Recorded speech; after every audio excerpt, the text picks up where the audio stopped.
Welcomes you to Ladakh. So 2-3 Malayali ഫ്രണ്ട്സിനെ കണ്ടെത്തി. ഞാനിപ്പോൾ ഉള്ളത് സോജില പാസിലാണ്. അവിടെ നിന്നാണ് കണ്ടത്. അവർ ഡൽഹിയിലേക്ക് ട്രെയിനിന് വണ്ടി കയറ്റി ഇട്ടിട്ട് ഡൽഹിന്ന് സ്റ്റാർട്ട് ചെയ്തു അല്ലേ? അല്ല, ബാംഗ്ലൂരിന്ന് സ്റ്റാർട്ട് പണിയാച്ച്. 10 നാളാച്ച്. വളരെ മനോഹരമായിട്ടുള്ള കാഴ്ചകളാണ് കേട്ടോ ഈ കാണുന്നതൊക്കെ. ദ്രാസിൻ്റെ മറ്റൊരു പ്രത്യേകത എന്ന് പറഞ്ഞു കഴിഞ്ഞാൽ ഹാബിറ്റൻസ് ഉള്ള, അതായത് ആൾത്താമസമുള്ള ലോകത്തിലെ ഏറ്റവും കോൾഡസ്റ്റ് ആയിട്ടുള്ള, ഏറ്റവും തണുപ്പുള്ള 2ാമത്തെ വില്ലേജാണ് ദ്രാസ് എന്ന് പറയുന്നത്. സോ അങ്ങനെ ഞാൻ കാർഗിൽ വാർ മെമ്മോറിയലിൻ്റെ അടുത്ത് എത്തിട്ടോ. കൊടും തണുപ്പത്ത് നുഴഞ്ഞേറിയ പാകിസ്ഥാൻ ഭടന്മാരെ എതിർത്ത് തോൽപ്പിക്കാൻ വേണ്ടിയിട്ട് നമ്മുടെ ജവാന്മാർ ഈ തണുപ്പത്തൊക്കെ കണ്ട എൻ്റെ ബാക്കിലുള്ള ഈ മലമുകളിലൊക്കെ പോയിട്ട് you are at Zojila altitude 11,649 border roads organisation project Vijayak welcomes you to Ladakh. You are at Zojila altitude 11,649. ഞാൻ തണുപ്പ് കൂടിയ കാരണം എൻ്റെ ഗ്ലൗ മാറ്റിട്ടോ. നമ്മുടെ മറ്റേ ഡ്രൈ ഐസ് ഉണ്ടല്ലോ, ഞാൻ എൻ്റെ റൈനോക്സിൻ്റെ dry ice glove ഇട്ടിട്ടോ.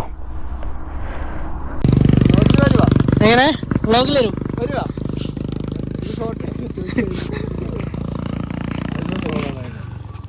So 2-3 Malayali ഫ്രണ്ട്സിനെ കണ്ടെത്തി. ഞാനിപ്പോൾ ഉള്ളത് സോജില പാസിലാണ്. അവിടെ നിന്നാണ് കണ്ടത്. അവർ ഡൽഹിയിലേക്ക് ട്രെയിനിന് വണ്ടി കയറ്റി ഇട്ടിട്ട് ഡൽഹിന്ന് സ്റ്റാർട്ട് ചെയ്തു അല്ലേ? ഇനി എങ്ങോട്ടൊക്കെ? ലഡാക്ക് കഴിഞ്ഞിട്ട് കാർഗില്, ലഡാക്ക്, അവിടുന്ന് പിന്നെ ഡൽഹിയിലേക്ക് തിരിച്ച് മണാലി വഴി. ഓക്കെ, ശരി. അപ്പോൾ ഓക്കെ.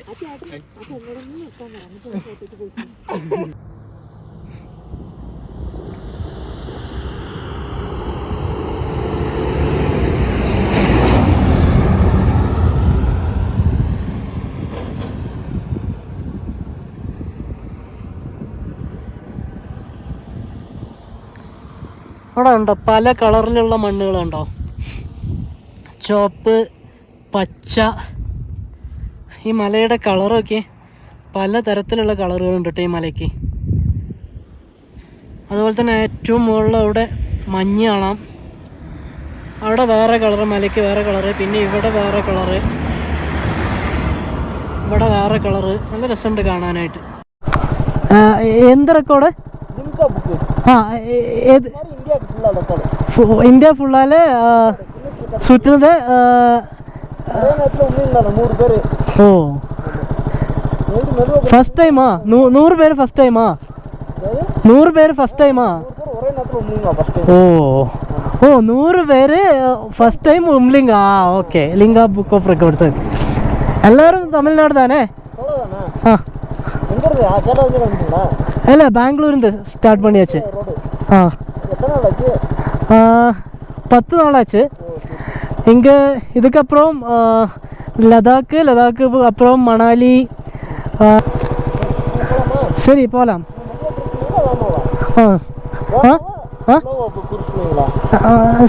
என்னண்ணா? நான் ஸ்லோவாக போடுறேன்.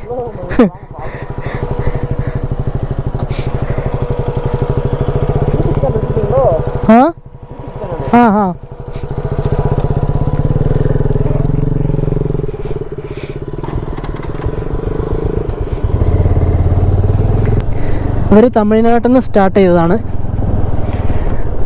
അല്ല, തമിഴ്നാട്ടിൽ നിന്നല്ല. ചിലർ ചണ്ഡീഗഡിൽ നിന്ന് സ്റ്റാർട്ട് ചെയ്തു, ചിലർ ഡൽഹിയിൽ നിന്ന് സ്റ്റാർട്ട് ചെയ്തു. ഏകദേശം 40 പേര് ലിംഗ ബുക്ക് ഓഫ് റെക്കോർഡ്സിന് വേണ്ടിയിട്ട് Umlingla, the highest motorable peak in world, കയറാൻ പോവാണ്. അതായത് 40 പേര് ഒരുമിച്ച് ഇതുവരെ ഉംലിംഗ്ല കയറിയിട്ടില്ല. സോ ലിംഗ ബുക്ക് ഓഫ് റെക്കോർഡ്സിന് വേണ്ടിയിട്ട് അവർ ഒരുമിച്ച് ഇറങ്ങിയതാണെന്ന് പറഞ്ഞത്. ചണ്ഡീഗഡിൽ നിന്ന് സ്റ്റാർട്ട് ചെയ്തു, ഡൽഹിയിൽ നിന്ന് സ്റ്റാർട്ട് ചെയ്തവരുണ്ട്. സോ ഇവൻ്റെ കൂടെയുള്ള ഈ 19-20 പേര്, കുറച്ച് പേര് മുമ്പിലും കുറച്ച് പേരും ബാക്കിലുമായി. ഇവൻ സെൻട്രൽ ഒറ്റയ്ക്കായി. അപ്പോൾ എന്നോട് ചോദിച്ചാൽ ഒരുമിച്ച് പോകാമെന്ന്. ഞാൻ പറഞ്ഞു okay, I don't have any problems, but I will be riding very slow. അവന് കുഴപ്പമില്ലെങ്കിൽ എനിക്ക് കുഴപ്പമില്ല. നല്ല ബ്യൂട്ടിഫുൾ ആണ് കേട്ടോ ഈ ഒരു കാഴ്ചയൊക്കെ എന്തൊരു ബ്യൂട്ടിഫുള്ളാ നോക്കിയേ.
Welcome tourism development authority Kargil, Panikhar 149, പരഞ്ചിക്.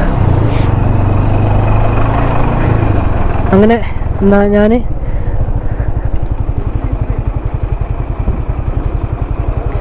കാർഗിലിൻ്റെ പരിസരത്ത് എത്തിയിട്ടുണ്ട് കേട്ടോ. അവിടെ എന്തോ എൻട്രി ഒക്കെ ചെയ്യണം. ഓക്കെ,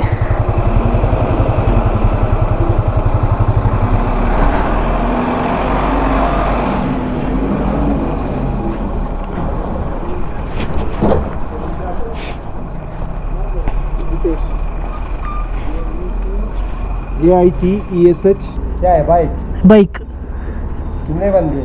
एक.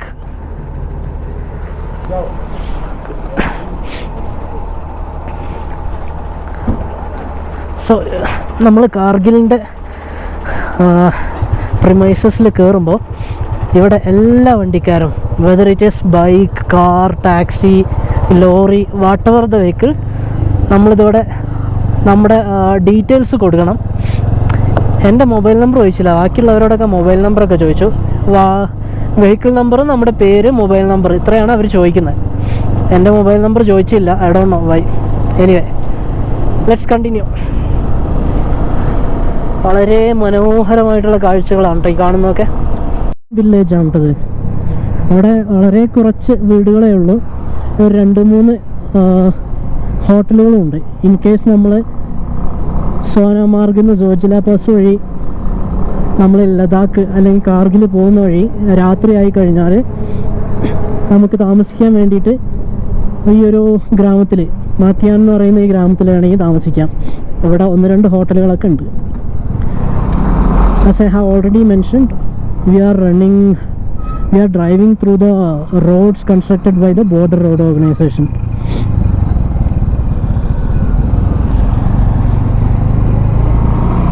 നോക്കിയ ആ മല നോക്കി,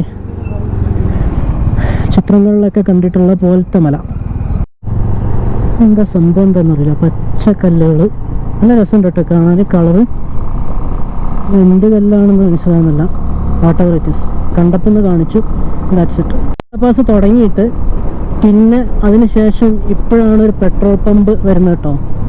പന്ത്രാസ് എന്ന് പറയുന്നൊരു വില്ലേജിലാണ് ജോജില പാസ് നമ്മൾ കയറാൻ തുടങ്ങിക്കഴിഞ്ഞാൽ, അതായത് സോൻമാർഗ് കഴിഞ്ഞാൽ പിന്നെ പന്ത്രാസ് എന്ന് പറയുന്ന സ്ഥലത്താണ് അടുത്ത പെട്രോൾ പമ്പ് ഉള്ളത്.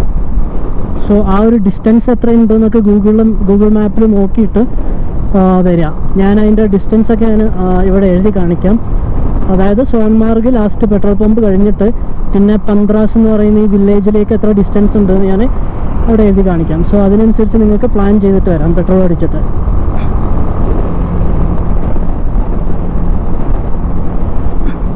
ലഡാക്ക് എന്ന് പറയുന്നത് ബൈക്കേഴ്സ് പാരഡൈസ്, ബൈക്കേഴ്സിൻ്റെ സ്വർഗമാണെന്ന് പറയുന്നത് വെറുതെ അല്ല കേട്ടോ. നല്ല റോഡ്, ആസ്വദിച്ച് ഒരുപാട് കാഴ്ചകൾ, എത്ര കണ്ടാലും മടുക്കാത്ത ഹിമാലയൻ മലനിരകളുടെ പല കളറിൽ, പല തരത്തിൽ, പല ജിയോഗ്രഫിയിലുള്ള മലകളും ജിയോഗ്രഫിയും കണ്ട് ഓരോ 5-6 കിലോമീറ്റർ കഴിയുമ്പോഴും അതിൻ്റെ ജിയോഗ്രഫിയെ മൊത്തത്തിൽ മാറുന്നുണ്ട് കേട്ടോ. ഇത്രയും പെട്ടെന്ന് ഡ്രാസ്റ്റിക്കായിട്ട് ജിയോഗ്രഫി മാറുന്നത് ഒരു അത്ഭുതം തന്നെ കേട്ടോ. അതുപോലെ തന്നെ നമ്മൾ ഈ റോഡിൻ്റെ സൈഡിലൂടെ, എൻ്റെ വലത്തെ സൈഡിലൂടെ ഒരു പുഴയും, ഒരു കുഞ്ഞു പുഴയോ അരുവി എന്താണെന്ന് വെച്ച് കഴിഞ്ഞാൽ അതും ഒഴുകുന്നുണ്ട്. വളരെ ഇൻട്രസ്റ്റിംഗ് ആയിട്ടുള്ള നല്ല കാഴ്ചകളൊക്കെ ആസ്വദിച്ച് നമുക്ക് റൈഡ് ചെയ്യാം. That's why it's getting cold as bikers paradise in the Ladakh.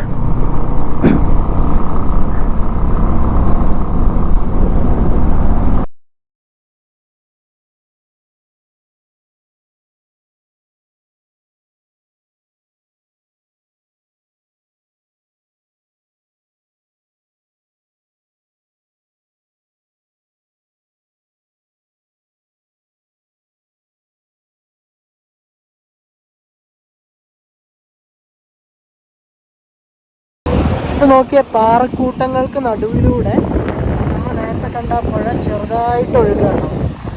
വളരെ ചെറിയൊരു പുഴയായിട്ട് പാറക്കൂട്ടങ്ങൾക്ക് നടുവിലൂടെ ഒഴുകുന്ന കാഴ്ച.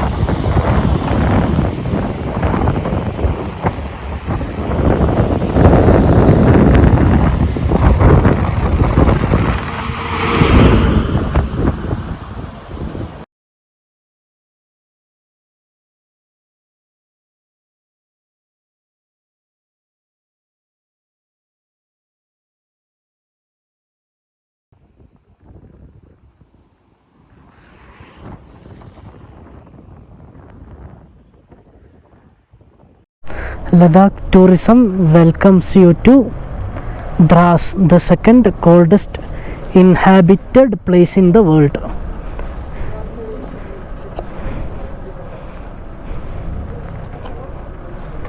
സിറ്റിയിൽ നിന്നുള്ള വ്യൂ ആണ് ഈ കാണുന്നത്. സോ അങ്ങനെ ഞാൻ ദ്രാസിലെത്തി. എൻ്റെ സോനാമാർഗ് കഴിഞ്ഞിട്ടുള്ള അടുത്ത ഡെസ്റ്റിനേഷൻ നമ്മുടെ സോജില പാസും അതിൻ്റെ തൊട്ടടുത്തുള്ള 0 പോയിൻറ്റും ഒക്കെ ആയിരുന്നു. അത് കഴിഞ്ഞിട്ട് അടുത്ത ഡെസ്റ്റിനേഷൻ എന്ന് പറയുന്നത് ഈ പറയുന്ന ദ്രാസ് ആയിരുന്നു. സോ ദ്രാസ് എന്ന് പറയുന്ന വില്ലേജിലാണ് ഞാനിപ്പോൾ ഉള്ളത്. ഈ ദ്രാസ് എന്ന് പറയുന്നത് ജമ്മു ആൻഡ് കാശ്മീരിൽ പെട്ടതാണ്. ഗേറ്റ് വേ ഓഫ് ലഡാക്ക് എന്നാണ് അറിയപ്പെടുന്നത്. അതായത് ജമ്മു ആൻഡ് കാശ്മീരിൻ്റെ എൻഡിലും ലഡാക്കിൻ്റെ സ്റ്റാർട്ടിങ്ങിലും ജമ്മു ആൻഡ് കാശ്മീരിൽ പെട്ടതാണ്. പക്ഷേ ജമ്മു ആൻഡ് കാശ്മീരിൻ്റെ എൻഡിൽ ലഡാക്കിലേക്ക് പോകുന്ന റൂട്ടിൽ ജമ്മു ആൻഡ് കാശ്മീരിൻ്റെ എൻഡിലാണ് ഈ ഒരു ദ്രാസ് എന്ന് പറയുന്ന വില്ലേജ് സ്ഥിതി ചെയ്യുന്നത്. ദ്രാസിൻ്റെ മറ്റൊരു പ്രത്യേകത എന്ന് പറഞ്ഞു കഴിഞ്ഞാൽ ഹാബിറ്റൻസ് ഉള്ള, അതായത് ആൾത്താമസമുള്ള ലോകത്തിലെ ഏറ്റവും കോൾഡസ്റ്റ് ആയിട്ടുള്ള, ഏറ്റവും തണുപ്പുള്ള രണ്ടാമത്തെ വില്ലേജാണ് ദ്രാസ് എന്ന് പറയുന്നത്. -23 ഡിഗ്രി സെൽഷ്യസ് വരെ ഇവിടുത്തെ ടെമ്പറേച്ചർ താഴാറുണ്ട് പീക്ക് ടൈമിൽ. സീ ലെവലിൽ നിന്ന് ഏകദേശം 10,761 ഫീറ്റ് ആണ് ഈ ദ്രാസിൻ്റെ ഹൈറ്റ് എന്ന് പറയുന്നത്, അതായത് എലിവേഷൻ എന്ന് പറയുന്നത്. ഇന്ത്യയിലെ കോൾഡസ്റ്റ് ഹാബിറ്ററ്റ് ഉള്ള, അതായത് ആൾതാമസമുള്ള ഇന്ത്യയിലെ കോൾഡസ്റ്റ് വില്ലേജ് ദ്രാസാണ്. ലോകത്തിലെ രണ്ടാമത്തെ വില്ലേജും ദ്രാസാണ്. സോ ഇനി അടുത്ത എൻ്റെ ഡെസ്റ്റിനേഷൻ എന്ന് വെച്ച് കഴിഞ്ഞാൽ കാർഗിൽ വാർ മെമ്മോറിയലാണ്. അത് കഴിഞ്ഞാൽ പിന്നെ കാർഗിലെത്തുക, അവിടെ താമസിക്കുക. അത് കഴിഞ്ഞിട്ട് നാളെ ലേയിലേക്ക് കണ്ടിന്യൂ ചെയ്യുക. സോ അങ്ങനെ ഞാൻ കാർഗിൽ വാർ മെമ്മോറിയലിൻ്റെ അടുത്തെത്തിട്ടോ. The reason behind our flying Indian flag is the wind behind it, but it is the breath of each and every soldier which keep it flying high. Yes, exactly. So നമ്മുടെ ജവാന്മാരുടെ, ധീര ജവാന്മാർ നമുക്ക് വേണ്ടിയിട്ട് പൊരുതിയത് കൊണ്ടാണ് നമ്മളൊക്കെ ഇന്ന് സമാധാനത്തോടെ സന്തോഷത്തോടെ ഇരിക്കുന്നത്. ആ ഒരു ഗൂസ് ബംസ് നമുക്ക് ഈ ഒരു സ്ഥലം കാണുമ്പോൾ കിട്ടുന്നുണ്ട് കേട്ടോ. അഭിമാനം തോന്നുന്നുണ്ട്.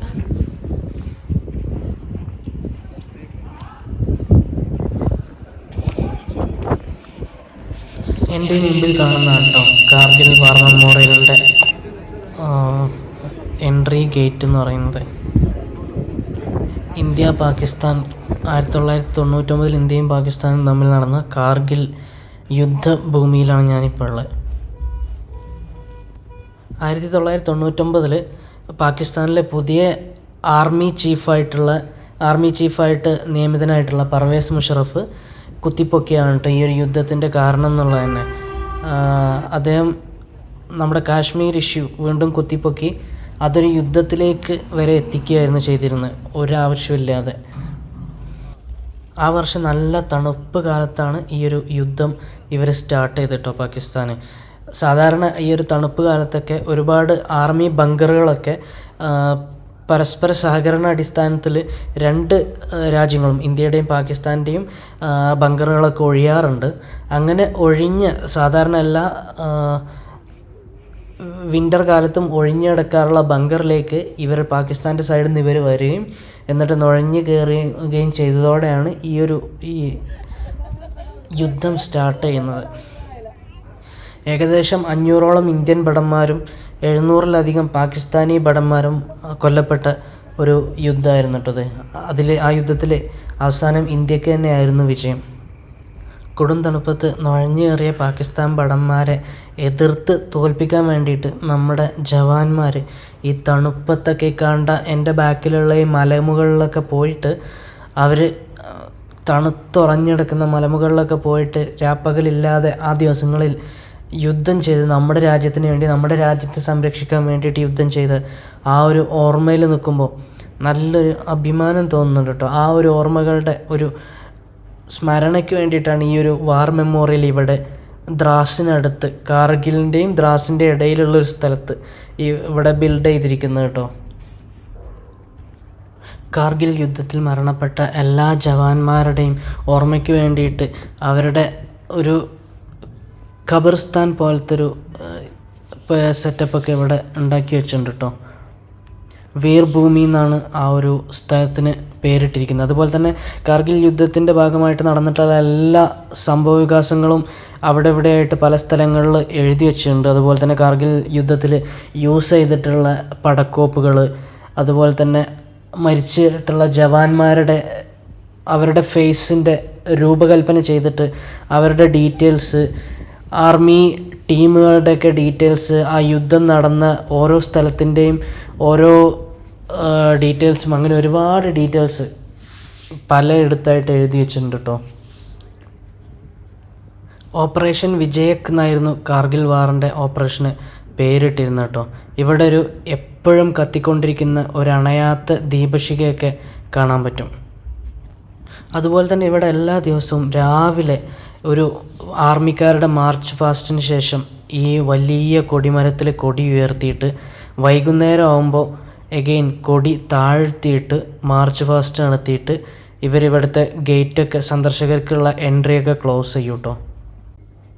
അതുപോലെ തന്നെ ഇവിടെ സന്ദർശകർക്ക് വേണ്ടിയിട്ട് ഈ കാർഗിൽ യുദ്ധത്തിൻ്റെ ഒരു ഡോക്യുമെൻ്ററിയും ഈ ഒരു ഓഡിറ്റോറിയത്തിൽ വെച്ചിട്ട് പ്രദർശിപ്പിക്കുന്നുണ്ട് കേട്ടോ. ഏകദേശം ഒരു 10 മിനിറ്റിൻ്റെയൊക്കെ ഒരു ഡോക്യുമെൻ്ററിയും പ്രദർശിപ്പിക്കുന്നുണ്ട്. ഈ ഒരു വീഡിയോ ഞാൻ ഇവിടെ അവസാനിപ്പിക്കുകയാണ്. അടുത്തൊരു പാർട്ടിൽ വീണ്ടും കാണുന്നത് വരെ thanks for watching. Stay tuned and by.